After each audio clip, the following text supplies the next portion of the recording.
Hello friends, baby भारती channel में आप सबका स्वागत है। तो मैं आप लोगों को हाथ जोड़कर निवेदन कर रही हूँ कि गीत को फूल बाज करें। गीत बहुत ही प्यारा है और पेज पर नए हैं तो चैनल को सब्सक्राइब करें।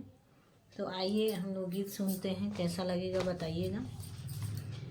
कहती ताये शिवजी नैहरे हम जईती, परल बावे भैया के बिया, परल बावे भैया के बिया, बिना बोलावल जानी जाई हाय गौरा, आदर ना हुई है तोहार, आदर ना हुई है तोहार, शिवा के कहल का गौरा मना बोना कोइली, दैली हली नई हर के राह, दारिली हली नई हर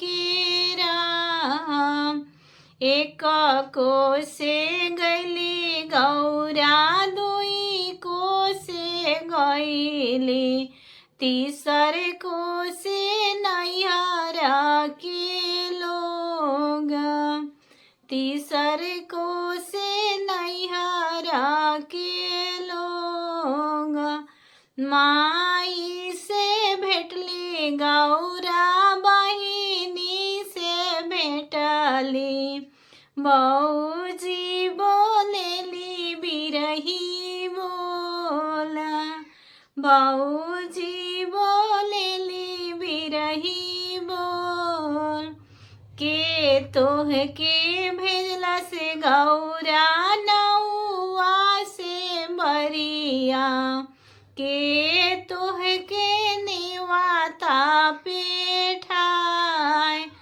के करे कहल के गौरा नैहर चली आइलू, के करिहे आदर सत्कार, के करिहे आदर सत्कार, घर में से निकाले ले भैया हो अपना भैया, घर में से निकाले ले भैया हो अपना भैया, हम करबा आदर सत्कार,